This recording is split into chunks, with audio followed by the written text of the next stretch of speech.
Welcome to the Subjective Professor podcast, where we reject coercion and hypocrisy. This is episode 193, and we're going to talk about political homelessness, at least from my subjective perspective.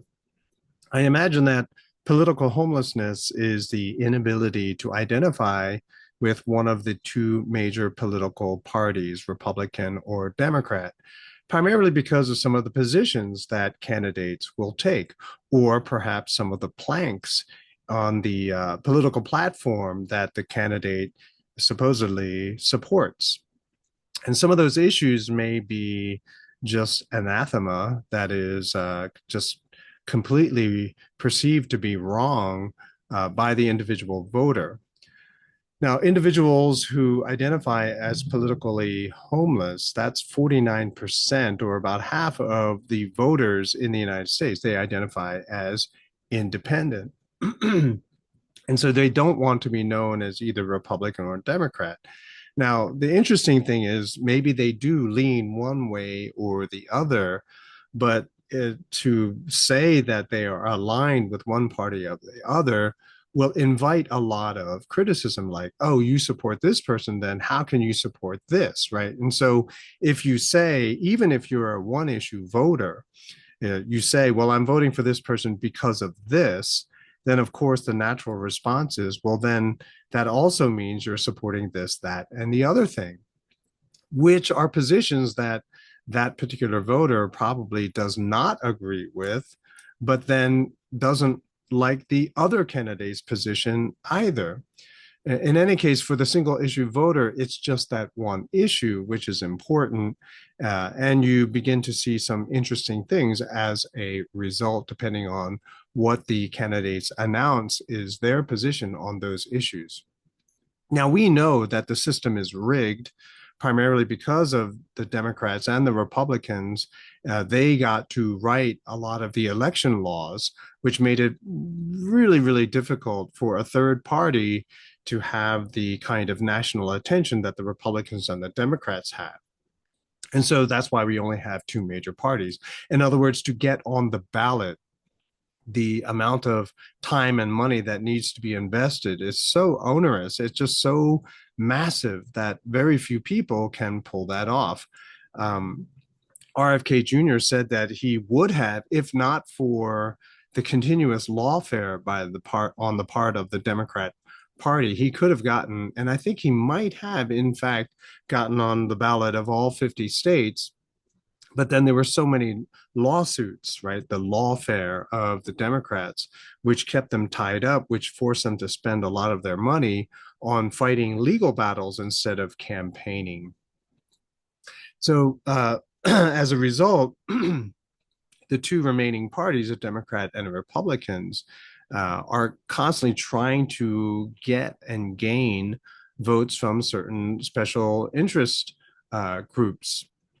But in the process of doing that, they will say things which will turn off voters in other special interest groups. And so it's a task which was probably a lot easier prior to the internet, prior to their cell phones, prior to there being online video. So what you said in one city cannot be hidden from people in another city. And so it's a lot harder to just simply cater to your audience. You may promise things in this city which are detrimental to people in another city, and you can't hide that. And so that kind of, manipulation, playing, gamemanship, I guess, can easily turn off many voters, which is why nearly half of the voters in the United States declare themselves to be independent. They just simply don't like that. And contributing to the problem, of course, is the fact that the media is full of misinformation. It's kind of interesting that way. And then there's the cult of personality problem, right? So if a candidate rises because of a fanatical support group, well, you know at the same time that there are people who are fanatical over the moon about a particular candidate, that you will also have people who are completely turned off by that candidate, whether the candidate is Obama, Clinton, Bush, Reagan or even Trump and Harris. So there's that approachability problem. Is the person arrogant? Is the person kind of idiotic? Is the person full of braggadocio? Is that person humble? What is it? But if you get right down to brass tacks, right, get to where the rubber meets the road, even if a candidate is kind of goofy and you can describe goofy in any way that you want, but a little bit off in some way, but they are consistently pro freedom and reduction of government, then really who cares about the personality? And you can kind of guess where I'm going with this. So, political homelessness, as I experience it, I could not defend a vote. And so people would say, oh, who are you voting for? If you vote for this person, then you can't possibly be for this. How can you be possibly for that? And so knowing that that is the game that's being played, I didn't vote. I just simply didn't vote. And I didn't really care about all of those people who said, oh, your vote matters. It's your right. It's your duty to vote, because what was more important to me was my ability to defend my vote, to justify why I could vote for a candidate guilt free. And as soon as I found a position of a candidate that I just could not abide by, I just didn't vote for that person. And because of the game that was being played, which I just explained to you, that candidates are going to try to cater to specific special interest groups, but in the process trample on the rights of other special interest groups. I couldn't defend that. And so therefore I didn't vote for anyone until, of course, as you all know, Ron Paul came around. And this person didn't cater to any special interest groups. This guy was principled. Um, and that was something that was so very appealing to me. This person wasn't going to try to control my life, but rather maintain the position that he was going to fight for freedom for me to make the kinds of choices that I wanted to make. And so political candidates, the typical ones, are not like this. Then there's a tremendous amount of inconsistency, which then is perceived and identified as hypocrisy, not wrongly, but at the same time, everyone is hypocritical in this way. So you see with Trump, he's kind of anti-war in Ukraine, but he's pro-tariffs. And then he's okay with kicking abortion issues to the state level, but then he pushes lowering interest rates. So there's this hodgepodge of positions that perhaps his campaign, his managers, his handlers, whatever, says this idea tests really well, or that idea tests well. And there's no thought to ideological consistency. Like, does this policy make sense with this policy? Does that policy conflict with or cancel out the goals of this other policy? And so this thing is never really considered. And so it generally remains extremely, extremely superficial. And so the ideas that they are pushing, that they talk about, are really thin. And it kind of is like preaching, right? So a lot of people who identify with a specific religious organization, their belief is extremely superficial. In other words, they just like what they like and then forget about all the rest. They stop. They're not interested in learning more. And so that is what, is very similar. This idea of political homelessness arises when you are serious about the issues, when you are extremely learned and have lots of information about various issues and how they cannot play well with the other positions that that particular candidate has taken. And so it's the absence of any principle. That election is because of the absence of any principle, right? An idea like freedom that elections generally devolve into superficial misrepresentation of the other. Harris is a communist. Trump is Hitler, and none of these positions can really be maintained in a serious conversation, which at this point, when I post something on Facebook, and some people that I knew from back in the day, they would respond. I don't really respond because their response is so not serious. Really doesn't engage the point that I was trying to make. And if they were serious, they would ask me what I meant by that. And then we'd have a discussion. But the fact that most people today just follow a pre-written script, right? So if someone says this, then you're supposed to say this, which means that they're going to say this. And so this is what you say. And there you are. That's the conversation. All conversations, pretty much most of the conversations that you have regarding these candidates are going to devolve in the same pre-written script. And so I don't like following scripts. I like being subjective. I like introducing different perspectives, which always trips up people, right? And so, for example, instead of devolving into this mudslinging dynamic that generally that you will see, I try to focus on ideas. Cliches like Trump is Hitler, are just basically poor substitutes for substance, right? So Trump is Hitler, like that's supposed to mean something. It's empty. There's no meaning at all, especially since people don't know what would make a person a kind of Hitler. And so it sounds like you're being deep or profound, or you're trying to, be meaningful in what you're saying. But all it is a proxy or a distraction from things that really mean something. So Trump is Hitler, but we're not going to talk about the national debt, which is over $35 trillion.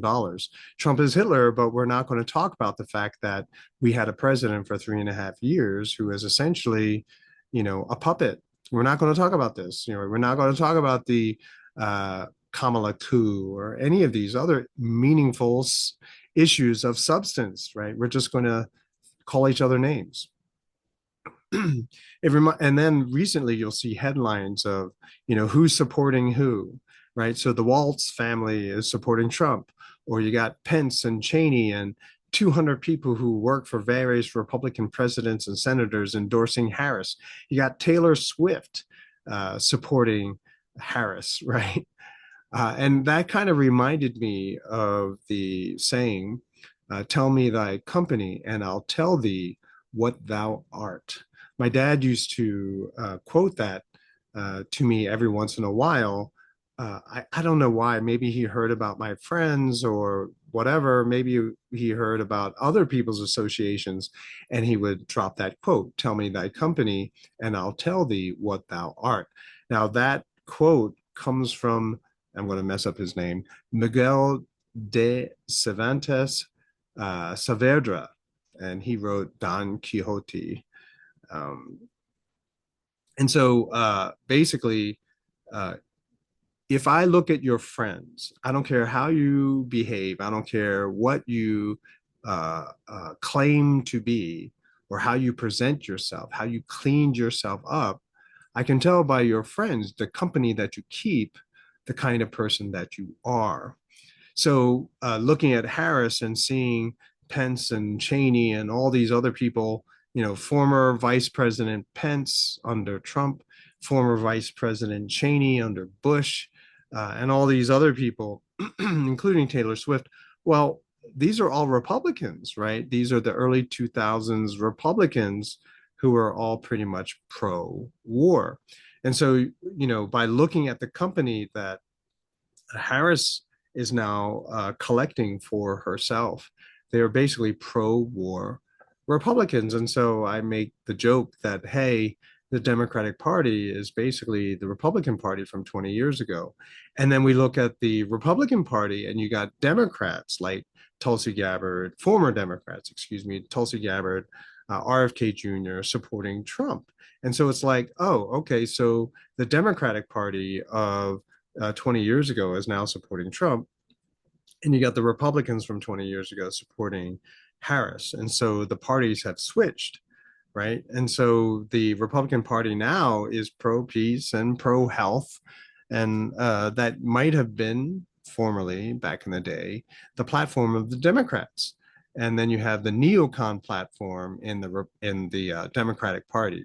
And so it's just kind of interesting how it flipped that way. And the reason why this happens is because they are simply chasing issues where they think all of the votes are going to be. There is no principle, right? And so the question then becomes, through these endorsements, who would you rather be seen with? Right. And again, once you see, like, I'm a big fan of Tulsi Gabbard, RFK Jr., perhaps if, on certain things that I've heard them talk about, but perhaps if I listen to a 5 hour documentary or interview, excuse me, on all of their political positions, I'll probably disagree with many of them. But, I am fans, at least, of the anti-war, pro-peace aspect and the anti-pharmaceutical company, right? Anything anti-big government, corporatism, fascism kind of thing, then I actually kind of support that. I don't care if you're a Democrat or a Republican. But so it would make sense then that you would sort of throw in your support then with Trump. But then Trump himself is so maddening with his bravado and his lack of, knowledge on the economy and just simply what taxes are all about. It's just kind of crazy. And so I yearn for a candidate like Ron Paul again, someone who is consistently pro freedom with responsibility, right? And I guess people don't, and I've been saying this as a comment, uh, recently, that if someone says something, then I say, this person really doesn't believe in freedom. They don't, people today, as much as they want to talk about freedom, they really don't believe in freedom. They don't see how society, life can be made better with freedom, with responsibility. And it's incredible, right? It's not even that hard to convince people. I did it all the time in my classes. Once I discovered the free market, man, I just preached that freedom message, right? And it's the message that Ron Paul would always have. And people would always try to trip me up with unexpected questions. And early on, it was kind of interesting because I was like, oh, yeah, I never thought about that. So let's work through it, shall we?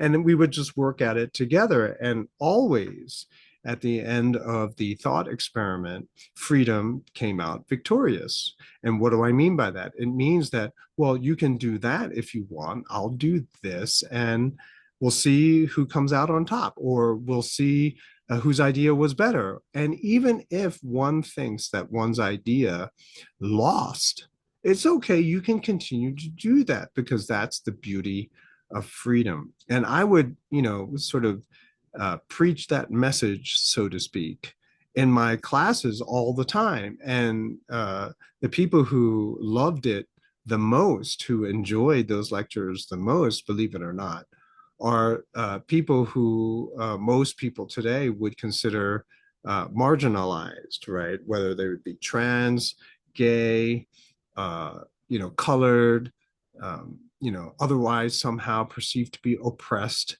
special interest groups. They see the advantage of that freedom. Because then after being forced to say, hey, well, this is what I want to do, I can do it without any kind of stigma as long as I'm willing to pay for it. Sure, why not? This is a great system. But unfortunately, the fire of Ron Paul, right? The ability for a candidate like Ron Paul, who pushes freedom, is a hard sell in the face of mega donors, right? So big bucks, like special interest groups, like the big banks, like JP Morgan, or the military industrial complex, or the mass media who controls and are gatekeepers of information, right? So it's a lot more difficult to be able to preach this pro-freedom message in a world where it's being censored. But that kind of explains why there are so many people who are politically homeless.